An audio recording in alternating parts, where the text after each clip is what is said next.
Hi all, welcome to I+. ഞാൻ അക്ഷര.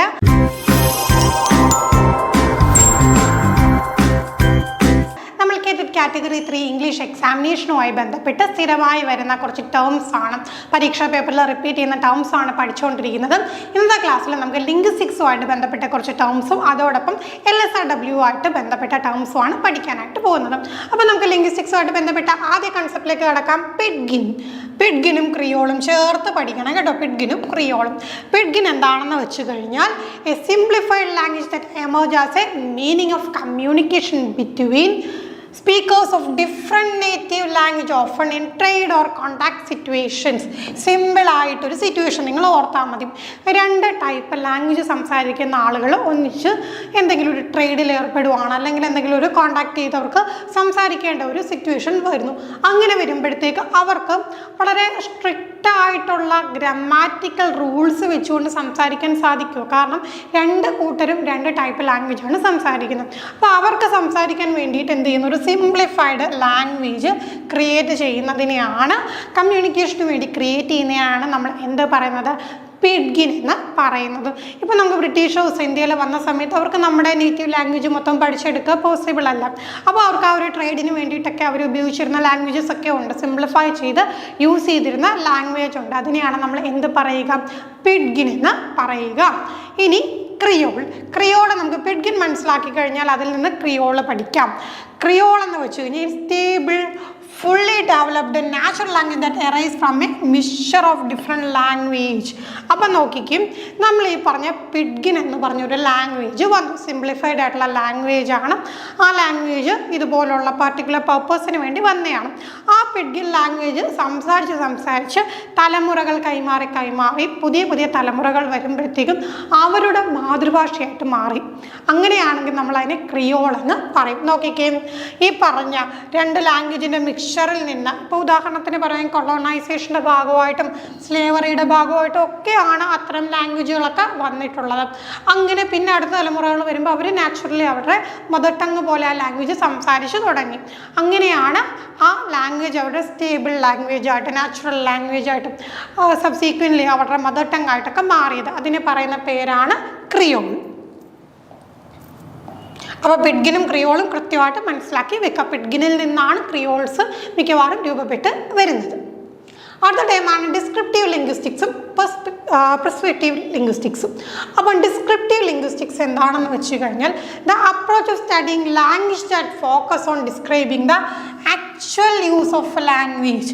നമുക്കിപ്പോൾ ലാംഗ്വേജിന് കുറേ റൂളുകളൊക്കെ ഉണ്ട് അല്ലേ? പക്ഷേ നമ്മൾ പലപ്പോഴും സംസാരിക്കുന്നത് അങ്ങനെയാണോ? കൃത്യമായിട്ടുള്ള റൂൾസ് നമ്മൾ പലപ്പോഴും ഫോളോ ചെയ്യാറില്ല. നമ്മൾ നമ്മുടേതായിട്ടുള്ള രീതിയിലുള്ള പ്രൊനൗൺസിയേഷനും ശൈലികളും ഒക്കെ കൊണ്ടുവരാറുണ്ട്.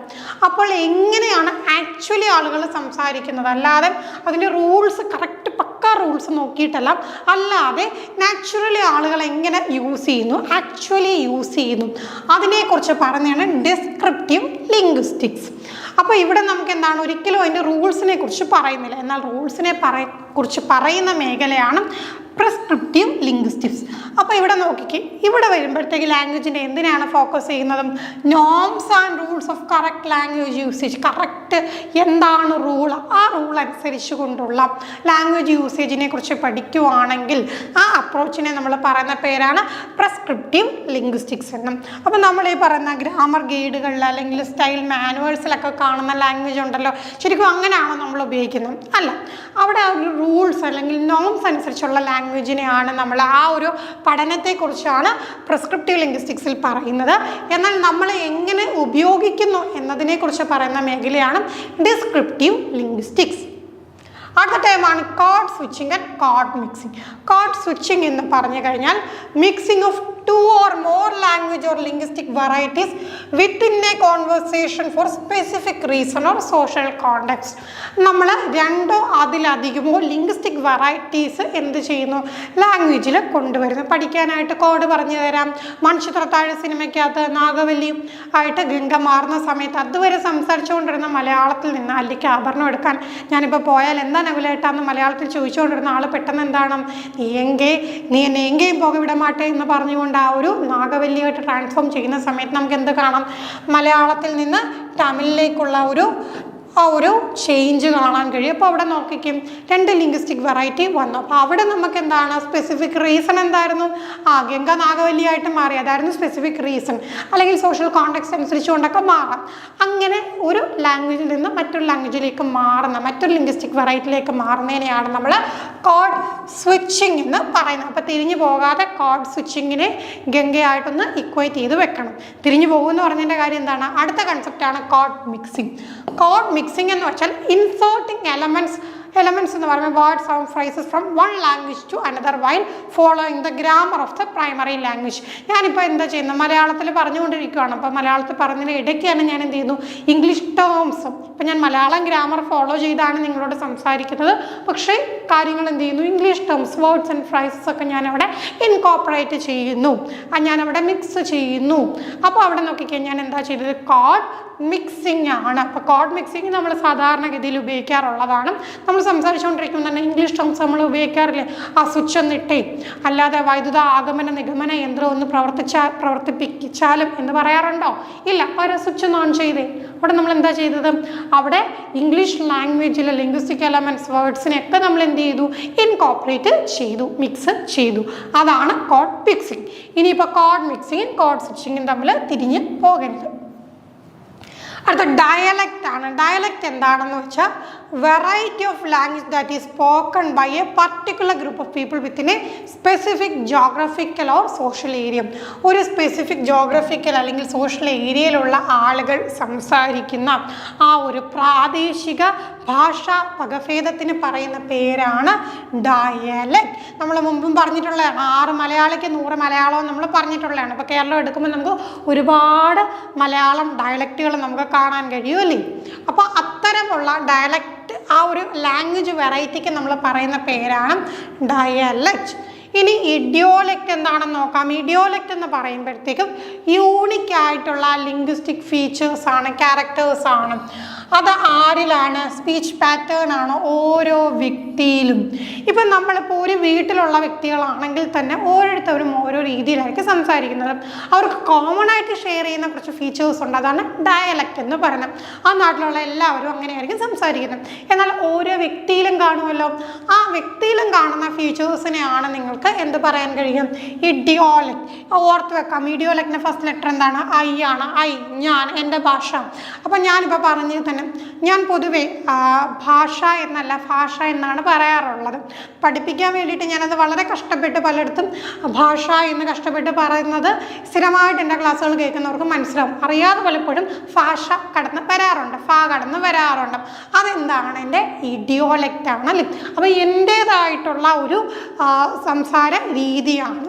അപ്പോൾ എൻ്റെ ഡയലക്റ്റിൽ നിന്ന് ഉരുത്തിരിഞ്ഞുകൊണ്ട് തന്നെ എൻ്റേതായിട്ടുള്ള ഇൻഡിവിജ്വൽ സംസാര രീതി വന്നിട്ടുണ്ട്. അതിനെയാണ് ഇഡിയോലക്റ്റ് എന്ന് പറയുന്നത്. ഐ എന്നുള്ള ലെറ്റർ വെച്ച് നിങ്ങൾ ഓർത്ത് വെക്കുക. ഇതൊക്കെ ചോദിക്കാറുള്ളതാണ്. കൃത്യമായിട്ട് നമ്മളത് ഓർത്ത് വെക്കാൻ ശ്രമിക്കുക. അടുത്ത ജാർഗൺ ആണ്. ജാർഗൺ എന്താണെന്ന് വെച്ച് കഴിഞ്ഞാൽ സ്പെഷ്യലൈസ്ഡ് വൊക്കാബുലറി ആണ്. സ്പെഷ്യലൈസ്ഡ് വൊക്കാബുലറി അല്ലെങ്കിൽ ടെർമിനോളജി ആണ്. എവിടെയാണ്? Particular professions hobby or social group. Particular profession എടുത്താൽ തന്നെ ഇപ്പോൾ ഡോക്ടർമാരുടെ ഭാഷ, അപ്പോൾ അത് ചിലപ്പോൾ നമുക്ക് മനസ്സിലാവത്തില്ല. അതേപോലെ നമുക്കിപ്പോൾ ഇപ്പോൾ വക്കീലന്മാരെടുത്താലും മെക്കാനിക്സ് എടുത്താലും ഓരോരുത്തർക്കും എന്താണ് അവരുടേതായിട്ടുള്ള വാക്കുകൾ കാണാം. അപ്പോൾ അതിനെയാണ് ജാർഗൺ എന്ന് പറയുന്നത്. അപ്പോൾ അതിന് പുറത്ത് നിൽക്കുന്ന ഒരാൾക്ക് അത് കേൾക്കുമ്പോഴത്തേക്ക് മനസ്സിലാവത്തില്ല, അർത്ഥം എന്താണെന്ന് മനസ്സിലാവത്തില്ല. അതിനെയാണ് ജാർഗൺ എന്ന് പറയുന്നത്. അടുത്ത രജിസ്റ്റർ ആണ്. രജിസ്റ്റർ എന്ന് പറയുമ്പോഴത്തേക്ക് level of formality, tone and style that a person adapts in their language. അതായത് പർട്ടിക്കുലർ കോണ്ടെക്സ്റ്റിലോട്ട് വരുമ്പോഴത്തേക്ക് നമ്മൾ എത്രമാത്രം ഫോർമൽ ആവണം, എന്ത് ടോൺ യൂസ് ചെയ്യണം, എന്ത് സ്റ്റൈലിൽ സംസാരിക്കണം എന്ന് കോണ്ടെക്സ്റ്റും ഓഡിയൻസും പർപ്പസ് ഓഫ് കമ്മ്യൂണിക്കേഷനും അനുസരിച്ചുകൊണ്ട് പറയുന്നതിനെയാണ് രജിസ്റ്റർ എന്ന് പറയുന്നത്. നമുക്ക് വീട്ടിൽ നമ്മൾ സംസാരിക്കുന്ന പോലെ വന്ന് നിന്നൊരു പ്രഭാഷണം നടത്താൻ പറ്റുമോ? ഒരു ക്ലാസ് എടുക്കാൻ പറ്റുമോ? കൂട്ടുകാരോട് സംസാരിക്കുന്ന പോലെ പറ്റുമോ? ഇല്ല. അപ്പോൾ ഓരോന്നും വ്യത്യാസമായിരിക്കും. അപ്പം നമ്മൾ അതിൻ്റെ ഒരു level of formality, tone and style ഓരോ പേഴ്സണും ലാംഗ്വേജിൽ അഡാപ്റ്റ് ചെയ്യുന്നതിനെയാണ് നമ്മൾ രജിസ്റ്റർ എന്ന് പറയുന്നത്. അടുത്തത് സ്ലാങ് ആണ്. സ്ലാങ് എന്ന് പറഞ്ഞു കഴിഞ്ഞാൽ ഇൻഫോർമൽ അല്ലെങ്കിൽ ടെമ്പററി ലാംഗ്വേജ് ആണ്. ഒരു പർട്ടിക്കുലർ സോഷ്യൽ ഗ്രൂപ്പ് അല്ലെങ്കിൽ കമ്മ്യൂണിറ്റിയിലൊക്കെ പറഞ്ഞാണ് സ്ലാങ് എന്ന് പറയുന്നത്. നമ്മൾ ശൈലി എന്ന് പറയുന്നത് നമ്മൾ നേരത്തെ പറഞ്ഞ എന്തര്, എന്തുവാ, എന്തൂട്ട്, എന്താ, എന്നാ എന്നൊക്കെ പറയത്തില്ലേ, അതെന്താണ്? സ്ലാങ് ആണ്. അടുത്തത് സോഷ്യോലെക്റ്റ് ആണ്. സോഷ്യോലെക്റ്റ് എന്ന് പറയുമ്പം ഒരു പർട്ടിക്കുലർ കമ്മ്യൂണിറ്റിയുടെ അകത്ത് തന്നെ എന്ത് കാണും? ലിംഗ്വിസ്റ്റിക് വേരിയേഷൻ കാണും. അപ്പോൾ അവിടെ വരുന്നതാണ് പർട്ടിക്കുലർ സോഷ്യൽ ഗ്രൂപ്പ് അല്ലെങ്കിൽ ക്ലാസ് അനുസരിച്ച് കൊണ്ടുവരുന്ന ആ ഒരു വേരിയേഷനെയാണ് നമ്മൾ സോഷ്യോലെക്റ്റ് എന്ന് പറയുന്നത്. ഇപ്പം നമ്മൾ പറയുവാണ്, ഉദാഹരണത്തിനൊരു മലയാള ഭാഷാ പണ്ഡിതനുണ്ട്. അപ്പം ആ ഒരു കമ്മ്യൂണിറ്റി, ഒരു ഗ്രൂപ്പിൽ, ഒരു സോഷ്യൽ ഗ്രൂപ്പിൽ നമ്മളിപ്പോൾ എടുക്കുകയാണ്, ഒരു ഏരിയ എടുക്കുകയാണ്, ഒരു മലയാള ഭാഷാ പണ്ഡിതനുണ്ട്. അദ്ദേഹം സംസാരിക്കുന്ന പോലെ ആയിരിക്കും മറ്റ്, ഇപ്പോൾ അവിടെ തന്നെ അപ്പുറത്തൊരു മീൻ വിൽക്കുന്ന ഒരു ചേച്ചിയുണ്ട്. അപ്പോൾ രണ്ടുപേരുടെയും ലാംഗ്വേജ് ഒരുപോലെ ആയിരിക്കുമോ? അല്ല. രണ്ടുപേരുടെയും ഡയലക്റ്റ് ഒന്നാണെങ്കിലും അവർ ഉപയോഗിക്കുന്ന വാക്കുകളുടെ ആ ഒരു രീതി വ്യത്യാസമായിരിക്കും. അപ്പോൾ ആ സോഷ്യൽ ഗ്രൂപ്പ് അനുസരിച്ചുകൊണ്ടത് മാറി. ചിലപ്പോൾ ആ ഒരു ലാംഗ്വേജ് ആയിരിക്കത്തില്ല അവിടെ തൊട്ടടുത്ത വീട്ടിൽ താമസിക്കുന്ന ക്ലർക്കിനുള്ളത്. അപ്പം ഓരോരുത്തരിലും വ്യത്യാസമായിരിക്കും അല്ലേ. അപ്പോൾ ഒരു കമ്മ്യൂണിറ്റിയിൽ തന്നെ എന്ത് വരുന്നു? Linguistic variation. അവരുടെ സോഷ്യൽ ഗ്രൂപ്പ് അല്ലെങ്കിൽ ക്ലാസ് അനുസരിച്ചുകൊണ്ട് വേരിയേഷൻ വരുന്നെങ്കിൽ അതിനെ പറയുന്ന പേരാണ് സോഷ്യോലെക്റ്റ്. ആ വാക്കിൽ തന്നെയുണ്ട് സോഷ്യോ എന്നുള്ള ടേം ഉണ്ട്, അത് വെച്ച് നിങ്ങൾക്ക് ഓർത്ത് വെക്കാം. അടുത്ത എത്തനോലെക്റ്റ് ആണ്. എത്തനോലെക്റ്റ് എന്ന് പറഞ്ഞു കഴിഞ്ഞാൽ ഒരു എത്തനിക് ഗ്രൂപ്പ്, ഒരു ഏതെങ്കിലും പർട്ടിക്കുലർ ഗോത്ര വിഭാഗം നമ്മൾ എടുക്കുന്നു. അപ്പോൾ അവരുപയോഗിക്കുന്ന വാക്കുകളുണ്ടല്ലോ. അപ്പോൾ ഒരു പർട്ടിക്കുലർ എത്തനിക് ഗ്രൂപ്പുമായിട്ട് ബന്ധപ്പെട്ട ആ ഒരു സംസാര രീതിയാണ്, ആ ഒരു ഭാഷാ രീതിയാണ് നമ്മൾ എന്ത് പറയുന്നത്? എത്തനോലെക്റ്റ് എന്ന് പറയുന്നത്. അടുത്തതായിട്ട് നമുക്ക് LSRW സ്കിൽസുമായിട്ട് ബന്ധപ്പെട്ട് പരീക്ഷാ പേപ്പറിൽ റിപ്പീറ്റ് ചെയ്യുന്ന കുറച്ച് ടേംസ് ആൻഡ് കൺസെപ്റ്റ്സ് നോക്കാം. LSRW എന്താണെന്ന് നമുക്കറിയാം. Listening, speaking, reading, writing. മറന്നു പോകരുത്, ഈ ഓർഡർ തെറ്റിക്കരുത്. ഈ ഒരു ഓർഡർ ചോദിക്കാറുണ്ട്. അപ്പോൾ LSRW സ്കിൽസ് എന്താണെന്ന് നമുക്കറിയാം. അതിൻ്റെ ഓർഡർ ആദ്യം ലിസൺ ചെയ്യുന്നു, പിന്നെ സ്പീക്ക് ചെയ്യുന്നു, പിന്നെ റീഡ് ചെയ്യുന്നു, പിന്നെ റൈറ്റ് ചെയ്യുന്നു. അപ്പോൾ ഈ സ്കിൽസ് ഉണ്ടെങ്കിൽ നമുക്ക് ഇഫക്റ്റീവായിട്ട് കമ്മ്യൂണിക്കേറ്റ് ചെയ്യാനും ലാംഗ്വേജ് പ്രൊഫഷ്യൻസിയും ഉണ്ടാവുകയുള്ളൂ. നല്ല രീതിയിൽ 4 സ്കിൽസും ഡെവലപ്പ് ചെയ്യേണ്ടത് വളരെ ഇമ്പോർട്ടൻ്റ് ആയിട്ടുള്ള കാര്യമാണ്. അതുമായിട്ട് ബന്ധപ്പെട്ട സ്കിൽസൊക്കെ നമ്മൾ സ്കിൽസും അതിനെ പരിപോഷിപ്പിക്കാൻ വേണ്ട കാര്യങ്ങളും ഒക്കെ നമ്മൾ പെഡഗോജിയിൽ പഠിച്ചതാണ്.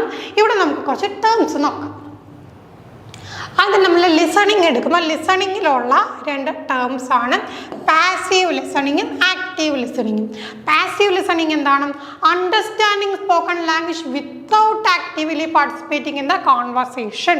അപ്പോൾ അവിടെ എന്താണ്? നമ്മൾ ആക്റ്റീവായിട്ട് ഒരിക്കലും ഒരു കോൺവെർസേഷനിൽ പങ്കെടുക്കാതെ ജസ്റ്റ് എന്ത് ചെയ്യുന്നു? സ്പോക്കൺ ലാംഗ്വേജിനെ മനസ്സിലാക്കാനായിട്ട് ശ്രമിക്കുന്നു. നമ്മുടേതായിട്ടുള്ള ഒരുപാട് കോൺട്രിബ്യൂഷൻസ് ഒന്നും അവിടെ ഇല്ല. നമ്മൾ ജസ്റ്റ് കേട്ടിരിക്കും. അപ്പോൾ അതിനെയാണ് നമ്മൾ എന്ത് പറയുക? പാസീവ് ലിസണിങ് എന്ന് പറയുക. എന്നാൽ ആക്റ്റീവ് ലിസണിങ് ആകുമ്പോഴത്തേക്കും എൻഗേജിങ് അറ്റൻറ്റീവ്ലി വിത്ത് സ്പോക്കൺ ലാംഗ്വേജ്. നമ്മളെ ക്ലാസ് റൂമുകളിൽ ടീച്ചേഴ്സ് പറയാറുണ്ട്, നിങ്ങൾ കമ്മ്യൂണിക്കേറ്റ് ചെയ്യൂ, നിങ്ങൾ ഇങ്ങോട്ട് പറയൂ, ഞാൻ ചോദിക്കുന്നതനുസരിച്ച് നിങ്ങൾ പറയൂ എന്ന് ടീച്ചേഴ്സ് പറയാറുണ്ട്. അവിടെ കുട്ടികൾ മറുപടി കൊടുത്തുകൊണ്ട് മുന്നോട്ട് പോവുകയാണെങ്കിൽ അത് എന്ത് തരം ലിസണിങ് ആണ്? ആക്റ്റീവ് ലിസണിങ് ആണ്.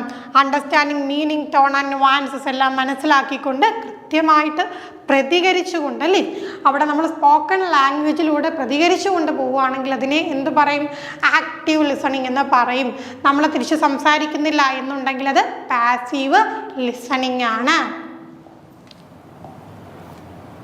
അടുത്ത term top down processing and bottom up processing. നമുക്ക് ലിസണിങ്ങിലുള്ളതാണ്.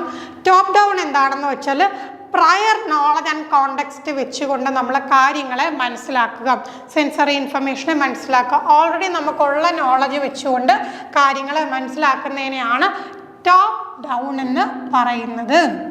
അവിടെ perception driven by expectation and higher level cognition. Perception എന്ന് വെച്ചാൽ നമ്മൾ ആ ഒരു കാര്യത്തിനെ മനസ്സിലാക്കുന്നത് എപ്പോഴും എങ്ങനെയാണ്? എക്സ്പെക്റ്റേഷൻ വെച്ചുകൊണ്ടാണ്. കാരണം നമുക്ക് അറിയാവുന്ന കാര്യമാണ്, അതിനെക്കുറിച്ച് കൂടുതൽ മനസ്സിലാക്കും. അപ്പോൾ നമ്മൾ ഹയർ ലെവലിൽ നമ്മൾ ചിന്തിച്ചുകൊണ്ടൊക്കെ ആയിരിക്കും ആ കാര്യത്തെ നമുക്ക് മനസ്സിലാക്കുന്നത്.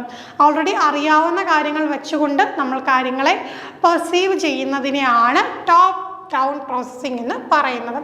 ഇനി ബോട്ടം അപ്പ് പ്രോസസ്സിംഗ് ആണെങ്കിലും അവിടെ നമ്മൾ സെൻസറി ഇൻഫർമേഷൻ ആസ് സീസ് എന്ന് വെച്ചാൽ സെൻസറി ഇൻഫർമേഷൻ എന്ന് വെച്ചാൽ സെൻസുകൾ കൊണ്ട് കിട്ടുന്ന ഇൻഫർമേഷനെ അങ്ങനെ തന്നെ നമ്മൾ മനസ്സിലാക്കാൻ ശ്രമിക്കുന്നു വിത്തൗട്ട് പ്രയർ നോളജ്. നമുക്ക് മുൻകൂട്ടി ആ ഒരു സംഗതിയെക്കുറിച്ച് ധാരണ ഇല്ല. ആ ഒരു അവസ്ഥയാണ് നമ്മൾ എന്ത് പറയുന്നത്, ബോട്ടം അപ്പ് പ്രോസസ്സിംഗ് എന്ന് പറയുന്നത്. അവിടെ നമ്മൾ റോ ആയിട്ട് നമുക്ക് കിട്ടുന്ന ഡാറ്റ എന്താണോ അതിനെ അങ്ങനെ തന്നെ നമ്മൾ അനലൈസ് ചെയ്യുന്നു. നേരത്തെ ചെയ്ത പോലെ പ്രീ ആയിട്ട് നമുക്ക് പ്രീ നോളജ് ഒന്നും അവിടെ ഇല്ല. എങ്ങനെ കിട്ടുന്നോ അങ്ങനെ തന്നെ നമ്മൾ അതിനെ പ്രോസസ് ചെയ്യുവാണെങ്കിൽ അതിനെ എന്ത് പറയും, ബോട്ടം അപ്പ്. നമ്മളിപ്പോൾ ലെവൽ 0-ലാണ് നിൽക്കുന്നത്, നമ്മൾ മുകളിലോട്ട് കാര്യങ്ങൾ മനസ്സിലാക്കുന്നു. അങ്ങനെയൊന്ന് നിങ്ങൾ ഓർത്ത് വെച്ചാൽ മതി. അപ്പം ഇതൊക്കെ എഴുതിയിടുന്നതിൻ്റെ കൂട്ടത്തിൽ ഈ ഇമേജസും കൂടെ ഒന്ന് വരച്ചിട്ട് കഴിഞ്ഞാൽ നിങ്ങൾക്ക് പെട്ടെന്ന് ആ ഒരു കൺസെപ്റ്റ് മനസ്സിലാക്കാം. അടുത്ത നമുക്ക് സ്പീക്കിങ്ങുമായിട്ട് ബന്ധപ്പെട്ട കുറച്ച് ടേംസ് ആണ്. Informative speaking. എന്താണ് informative speaking? Conveys factual information. എന്തെങ്കിലും ഒരു ഫാക്ട്, എന്തെങ്കിലും ഒരു ഇൻഫർമേഷൻ നമുക്ക് ലഭിക്കുകയാണെങ്കിൽ അതിനെയാണ് ഇൻഫോർമേറ്റീവ് സ്പീക്കിംഗ് എന്ന് പറയുന്നത്. നമ്മുടെ ടീച്ചേഴ്സൊക്കെ നമുക്ക് ഇൻഫോർമേറ്റീവ് ആയിട്ടുള്ള സ്പീക്കിംഗ് ആണ് തരുന്നത്. അടുത്തത് പെർസ്വേസീവ് സ്പീക്കിംഗ്. അവിടെ എന്തിനു വേണ്ടിയിട്ടാണ്? പെർസ്വേഡ് ചെയ്യാൻ, ഇൻഫ്ലുവൻസ് ചെയ്യാൻ. നമ്മൾ TV ഓൺ ആക്കുന്ന ടൈമിൽ തന്നെ നാപ്റ്റോളുകളുടെ പരസ്യം കേൾക്കും അല്ലേ, ആ കൊല്ലത്ത് ഇത്ര പേര് ഓർഡർ ചെയ്തു, തിരുവനന്തപുരത്ത് ഇത്ര പേര് ഓർഡർ ചെയ്തു, സാധനം തീർന്നുകൊണ്ടേയിരിക്കുന്നു എന്ന് പറഞ്ഞുകൊണ്ട് പറയുന്നത് എന്ത് തരം സ്പീക്കിംഗ് ആണ്? പെർസ്വേസീവ് സ്പീക്കിംഗ് ആണ്. അടുത്ത എൻ്റർടൈൻമെൻറ്റ് സ്പീക്കിംഗ്. അവിടെ നമ്മൾ എന്താണ്, കോമഡി ഷോസിലൊക്കെ വന്ന് സ്റ്റാൻഡപ്പ് കോമഡീസ് ഒക്കെ വരാറില്ലേ, അവരെന്താ ചെയ്യുക, അവർ നമ്മളെ എൻ്റർടൈൻ ചെയ്യാൻ, നമ്മളെ ക്യാപ്റ്റിവേറ്റ് ചെയ്തിരുത്തുകയാണ് ആര് ചെയ്യുന്നത്, എൻ്റർടൈൻമെൻറ്റ് സ്പീക്കിങ്ങിൽ ചെയ്യുന്നത്. അടുത്ത മോട്ടിവേഷണൽ സ്പീക്കിംഗ്. നമുക്കൊക്കെ ചില സമയത്ത് കേട്ട് കഴിയുമ്പോഴത്തേക്കും ആവേശം കൊണ്ടിട്ട് ഇന്ന് തന്നെ പഠിക്കണം, ഇന്ന് തന്നെ പഠിച്ചെന്താ മിടുക്കനാവണം അല്ലെങ്കിൽ മിടുക്കിയാവണം എന്ന് പറഞ്ഞുകൊണ്ട് നമ്മൾ ചാടി പുറപ്പെടാൻ നമ്മളെ തയ്യാറാക്കുന്ന ഒരു സ്പീക്കിംഗ് ഇല്ലേ, അതാണ് മോട്ടിവേഷൻ സ്പീക്കിംഗ് എന്ന് പറയുന്നത്. അവിടെ ഡിബേറ്റ് ഓർ ആർഗ്യുമെൻറ്റ്. നമ്മൾ രാത്രിയുള്ള ന്യൂസിലെ ചർച്ചകൾ വെച്ചാൽ മതി അല്ലേ, അവിടെ നമ്മൾ കാണുന്നതാണ് ഡിബേറ്റ് ഓർ ആർഗ്യുമെൻറ്റേറ്റീവ് സ്പീക്കിംഗ്. എന്തെങ്കിലും ഒരു പർട്ടിക്കുലർ ടോപ്പിക് എടുത്തിട്ട് പല പാർട്ടിയുടെ ആളുകൾ കാണും, സ്വതന്ത്രരായിട്ടുള്ളവർ കാണും, എല്ലാവരും കൂടി ഇരുന്നിട്ട് എന്ത് ചെയ്യുന്നു, അതിനെ കീറി മുറിച്ച് കുറേ പേര് അതിനെ സപ്പോർട്ട് ചെയ്തും കുറേ പേര് അതിനെ എതിർത്ത് സംസാരിക്കുന്നു. അതാണ് ഡിബേറ്റ് ഓർ ആർഗ്യുമെൻറ്റേറ്റീവ് സ്പീക്കിംഗ്. ഇതൊക്കെ നിങ്ങൾക്ക് പരീക്ഷയ്ക്ക് എക്സാമ്പിൾ തന്നിട്ട് എന്ത് തരം സ്പീക്കിംഗ് ആണെന്ന് ഐഡൻറ്റിഫൈ ചെയ്യാനായിട്ട് ചോദിച്ചിട്ടുണ്ട്. അപ്പം നിങ്ങളത് നോക്കി പഠിക്കുക. ഇനി റീഡിങ്ങുമായിട്ട് ബന്ധപ്പെട്ട് എല്ലാ തവണയും ചോദിക്കുന്ന ചോദ്യം തന്നെയാണ്. കഴിഞ്ഞ തവണയൊക്കെ കുറച്ച് ട്വിസ്റ്റ് ചെയ്തുള്ള ചോദ്യങ്ങളൊക്കെ വന്ന മേഖലയാണ് സ്കിമ്മിങ് ആൻഡ് സ്കാനിങ്. അപ്പോൾ എന്താണ് സ്കിമ്മിങ്ങും എന്താണ് സ്കാനിങ്ങും? ഇതൊക്കെ നമ്മൾ റീഡിങ്ങിന് ഉപയോഗിക്കുന്ന കുറച്ച് ടെക്നിക്കുകളാണ് കേട്ടോ. അപ്പം നമ്മൾ സ്കിമ്മിങ് നമുക്ക് നോക്കാം. Quickly glancing over the text, looking for main ideas, heading or keywords. നമുക്ക് മെയിൻ ആയിട്ടുള്ള ഐഡിയ കിട്ടണം. ഉദാഹരണത്തിന് രാവിലെ പത്രത്തിൻ്റെ കൂടെ പുതിയ റെസ്റ്റോറൻറ്റ് തുറക്കുന്നതിൻ്റെ ഒരു നോട്ടീസ് വന്നു. അപ്പം നമ്മൾ എന്ത് ചെയ്യുന്നു, എന്തൊരു റെസ്റ്റോറൻ്റ് ആണ്, എന്തൊക്കെ സ്റ്റൈൽ വിഭവങ്ങളുണ്ട്, ഇന്ത്യൻ ആണോ, ചൈനീസ് ആണോ, കോണ്ടിനെൻ്റലാണോ, വെജാണോ, നോൺ വെജ് ആണോ എന്നൊക്കെ നമ്മൾ ഓവറോളായിട്ടൊന്ന് മനസ്സിലാക്കുന്നു. അതിനെയാണ് സ്കിം ചെയ്യുക എന്ന് പറയുന്നത്. മെയിൻ ഐഡിയാസ്, അപ്പോൾ മെയിനായിട്ട് എന്തൊക്കെ ഡിഷുണ്ട്, മെയിൻ ഹെഡിങ് എന്തൊക്കെ വെറൈറ്റി ഉണ്ട്, എത്രയൊക്കെയാണ് അതിൻ്റെ ഏകദേശ റേറ്റ് ഒക്കെ വരുന്നതെന്ന് നമ്മൾ മനസ്സിലാക്കുന്നതാണ് സ്കിമ്മിങ് എന്ന് പറയുന്നത്. പരീക്ഷാ പേപ്പറിൽ ചോദിക്കാറുണ്ട്, നിങ്ങളുടെ മുമ്പിൽ ഒരു അനൗൺസ്മെൻറ്റ് വന്നു, ഒരു ക്ലബിൻ്റെ ഉദ്ഘാടനത്തിൻ്റെ അനൗൺസ്മെൻറ്റ് വന്നു, എന്ത് തരം റീഡിംഗ് ആണ് നിങ്ങളവിടെ ഉപയോഗിക്കുന്നത്? സ്കിമ്മിങ്, സ്കാനിങ്, ഇൻറ്റൻസീവ്, എക്സ്റ്റൻസീവ്, അങ്ങനെയൊക്കെ നമുക്ക് ഓപ്ഷൻസ് വരും. അപ്പോൾ കറക്റ്റായിട്ട് നിങ്ങളത് മനസ്സിലാക്കണം.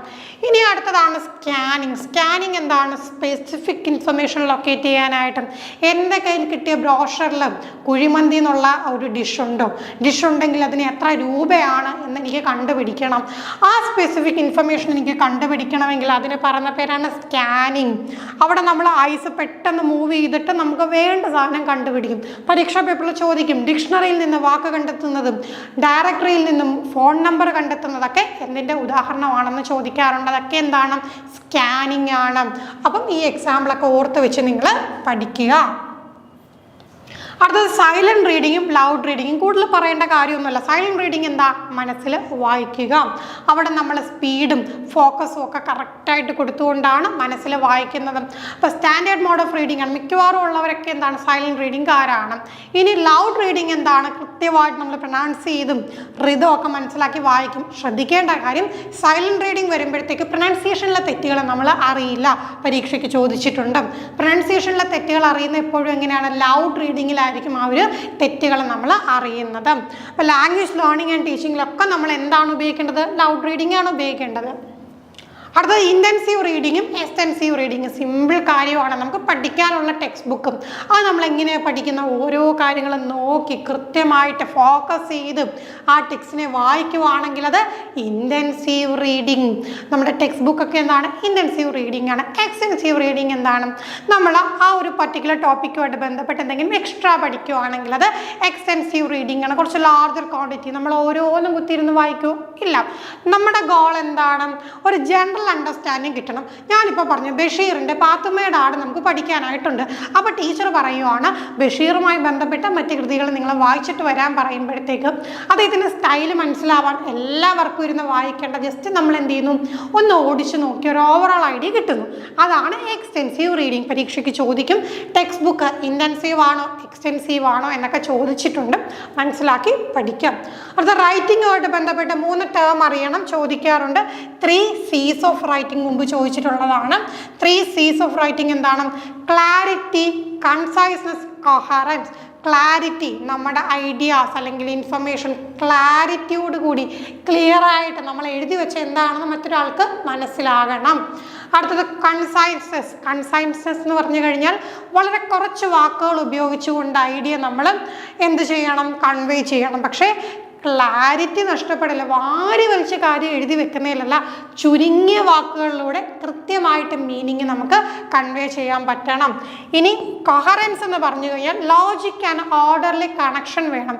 നമ്മൾ ഈ പറയുന്ന കാര്യങ്ങൾ നമ്മൾ കണക്ട് ചെയ്ത് വേണം പോകാൻ. കൊഹറൻസ് എന്ന് വെച്ചാൽ ആ ഒരു കണക്ഷൻ ഉണ്ടായിരിക്കണം. അപ്പോൾ അത് വായിക്കുന്ന ആൾക്ക് വളരെ സ്മൂത്തായിട്ട് അണ്ടർസ്റ്റാൻഡബിൾ ആയിട്ടൊരു ഫ്ലോയിൽ പോകണം. ഇനി ആ 3 സ്റ്റെപ്പുകൾ നമുക്ക് റൈറ്റിങ്ങിൽ ചോദിക്കാറുണ്ട്. Pre writing, drafting, redrafting. നിങ്ങളോടൊരു എസ്സേ എഴുതാനായിട്ട് പറഞ്ഞു. അപ്പോൾ നിങ്ങൾ നേരെ എടുത്ത് വെച്ച് എസ്സേ എഴുതി തുടങ്ങുമോ? ഇല്ല. ആദ്യം എന്ത് ചെയ്യും? പോയിന്റ്സ് ഒക്കെ ഒന്ന് ഫോർമുലേറ്റ് ചെയ്യും. നമ്മൾ ബ്രെയിൻ സ്റ്റോമിങ് ചെയ്യും, റിസർച്ച് ചെയ്യും, പ്ലാൻ ചെയ്യും. ഡ്രാഫ്റ്റ് എഴുതുന്നതിന് മുമ്പ് കുഞ്ഞതായിട്ട് നമ്മൾ കുറിച്ച് വെക്കാറില്ലേ? ബ്രെയിൻ സ്റ്റോം എന്തൊക്കെ കാര്യങ്ങൾ ഉൾപ്പെടുത്തണമെന്നൊക്കെ ആഡ് ചെയ്ത് വെക്കാറില്ലേ? അതാണ് പ്രീ റൈറ്റിംഗ്.